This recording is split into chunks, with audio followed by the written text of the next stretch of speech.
the first sign that you're not gonna make it is your attitude.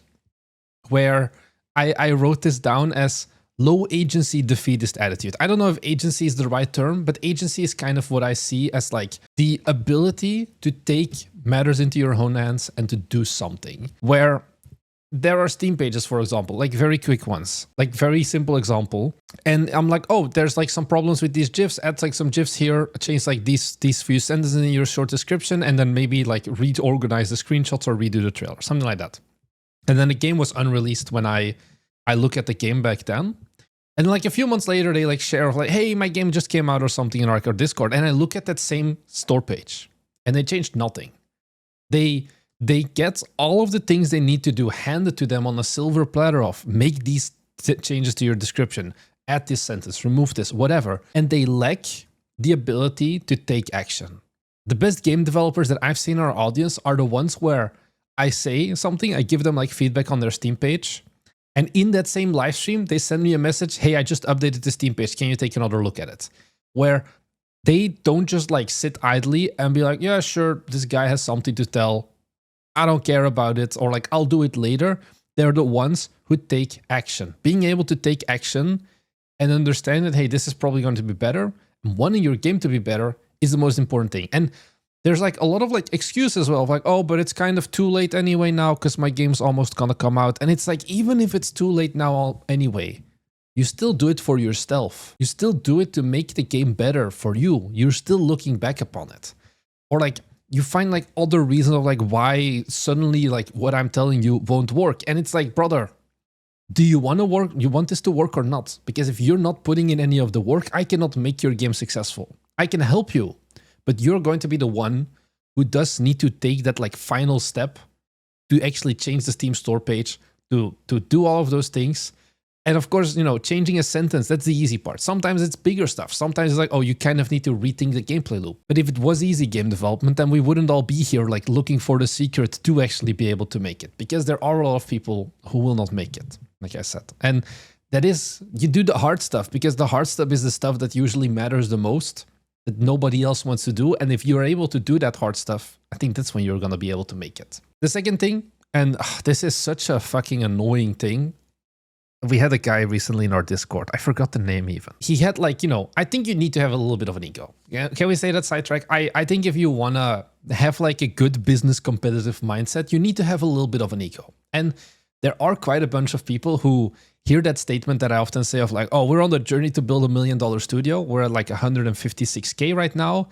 And then they come in like, oh yeah, I'm going to beat you guys to it. And I like that, you know, like, let's get running buddies in here. But then sometimes people are also like, maybe they're a little bit too optimistic, where like the guy had made like one sloppy AI slop game that sold like 10 copies or something. It was truly garbage dog shit.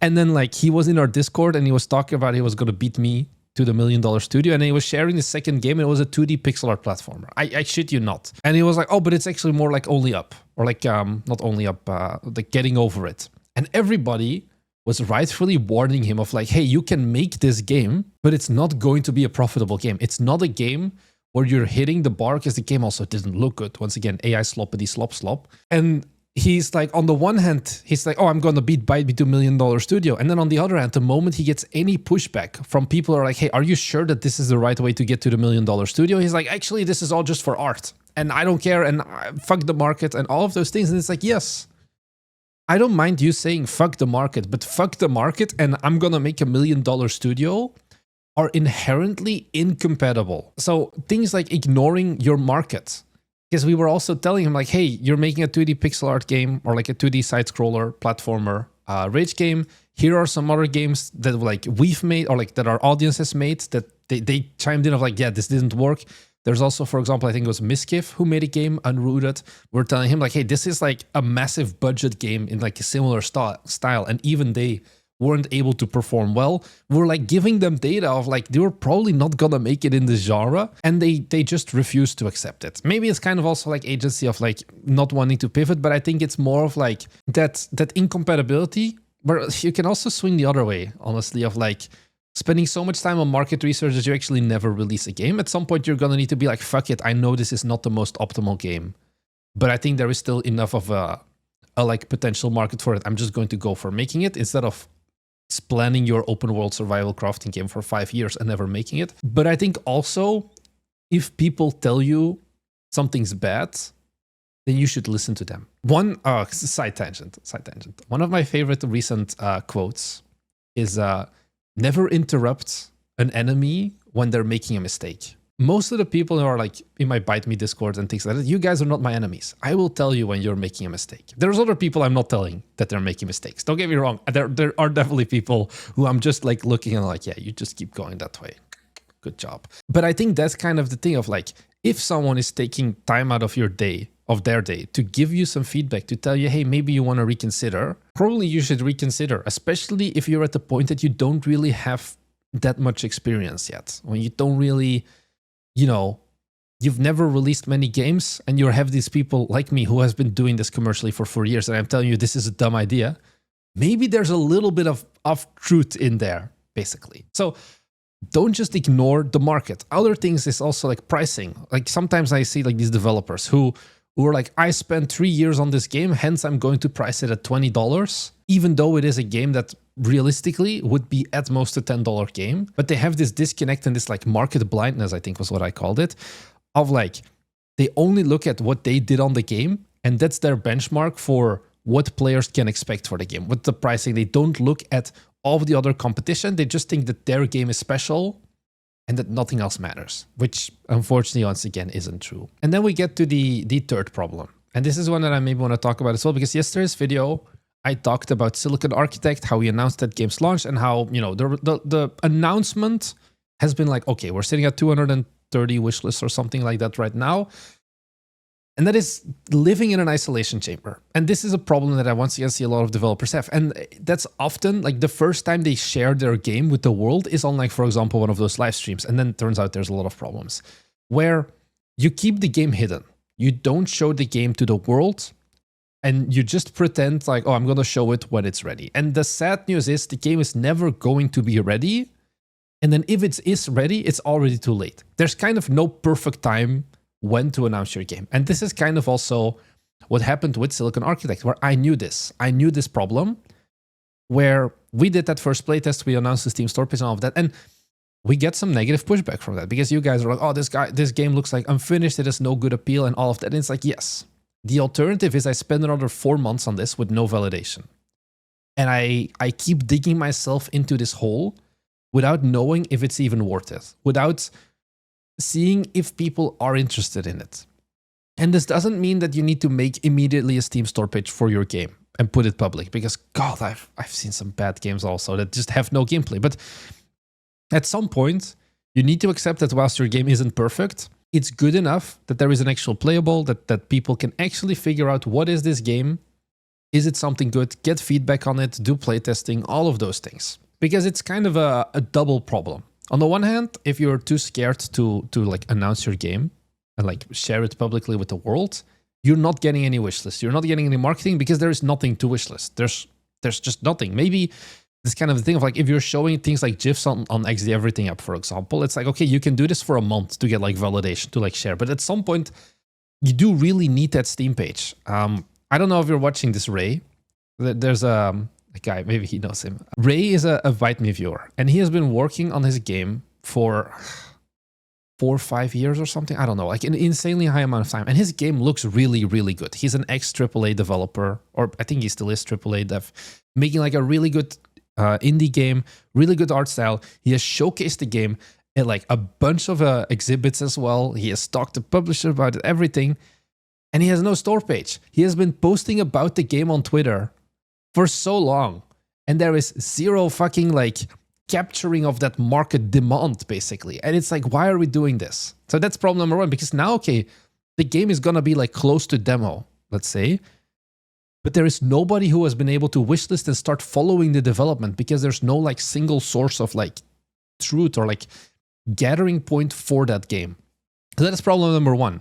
You have no time to market, because then suddenly, okay, you just have less time to market. Now, with Silicon Architect, kind of also going back there, we're at 230 wishlists right now. But that game isn't going to be coming out in like 4 months. even longer, I think. That's the benefit also of like, yeah, sure, right now we're not good, but this is kind of the lowest amount of wishlist we'll ever have. It's only going to go up from here. We have more time without going like, oh, 5 years. Like we have more time to build up wishlists. We have more time to try different approaches of marketing. It's not that, oh, we launched with 230 and the game is an instant failure.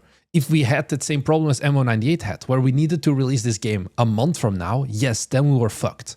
But we have more time now to build up the marketing, to do all of those things, because we have given ourselves like an earlier starting point, basically. And then the second point, and this is the one that's worse than just the lack of like marketing and hype, is that you have no validation. I kind of briefly mentioned this before, but by hiding what you're building, you also have no idea if what you're making is something that other people really want to make. You don't know if the core mechanics are actually fun, if the gameplay is good, if the quality is honestly good enough for people to actually want to play it. I've seen that as well. Games that are very ambitious, games that have really like good promises and all of that, but that just plainly fail to deliver upon it. They're like way too janky. They're like kind of like 5 out of 10 games with a 10 out of 10 idea, but they do not have that external person who just grabs them by the shoulders and shakes them and tells you like, this is not good enough. This is not good enough. And then you end up spending years of development often on that because you are in that little like echo chamber of just yourself. And like, oh, this is the best idea ever. But it just completely fails upon the delivery of that game. And I'm going to plug myself here. Shout out to me. If you feel like you are at that point and you do want me to play your game and shake you by the shoulders if there's a problem, yes or no, there's a coaching offer I have, or like a call offer that's linked down below. It's the ship it or skip it. You send me your build. I'm going to play it. I'm going to send you a video. I'm going to send you my in-depth notes of like, here's what's good, here's what's bad, here's what I would change about the game. We hop on a call. We talk about how are we going to take this game to the next level. Do we need to pivot this? Do we need to market this more? How are we going to market this? Do we need to cancel this game? What do we do then? Talk about all of those things. It's a really good offer, I would say. A lot of people have taken it at this point, I think over 10. They all feel very happy with it. So I just wanted to share this a little because that's kind of the problem of like, yeah, maybe you don't want to share your game publicly yet. Maybe you're like, oh, but the game is not like Steam page ready. But you still, even if you have just like an earlier build or like an HRIO build or anything like that, you still need to build out kind of like that audience. You still need to get that external feedback of people to know that, hey, am I actually moving in the right direction, yes or no? Because I think at the end of the day, why do you not want to share your game? I think for the most part, it once again goes down to ego. It goes down to, I don't want people to tell me mean things about my game.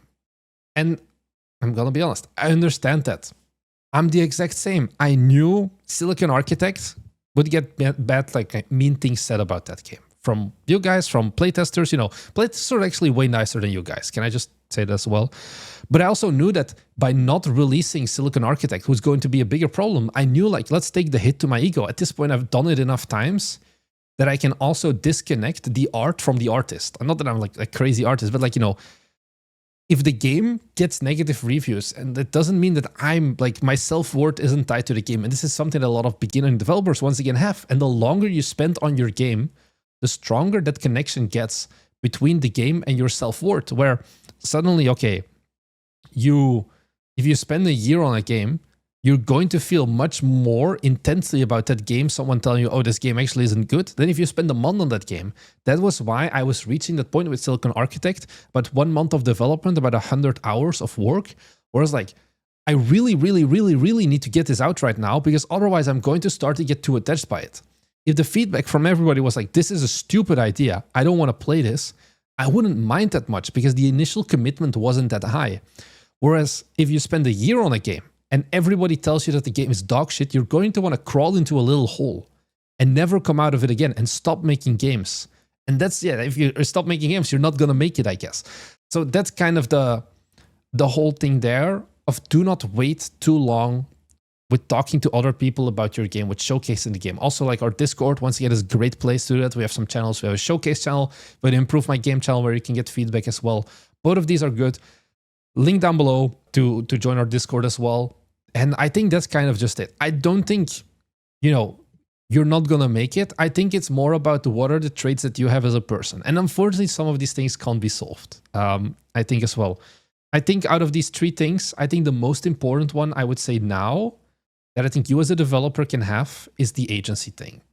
is the ability to just make things faster. It's something that outside of just game development, but like in my life has improved my life as well a lot of like, there is something that needs to be done. Can I just do it right now? Even though like, you know, it's the difference between, I had this as well in university. We had like these big like programming projects and we had like 8 weeks to do it or something like that. And then we had like some vacation on the second week of that 8-week period. And I just made the entire project then. And I had the rest of the 6 weeks free. And I think that's kind of a thing of like, are you the person who waits right until the last moment or just doesn't hand in the homework? Or are you the guy who has the agency to do things in advance? And I think this is one of the biggest indicators on whether or not you're going to make it as a game developer, yes or no. Whether you have that high agency, yes or no. Do things faster.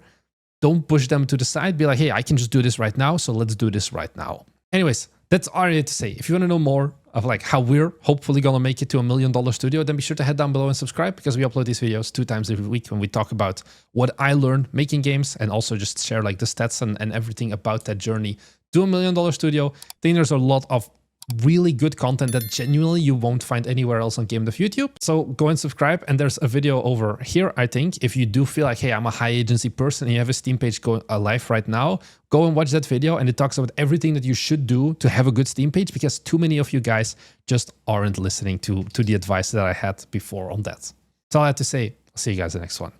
Bye.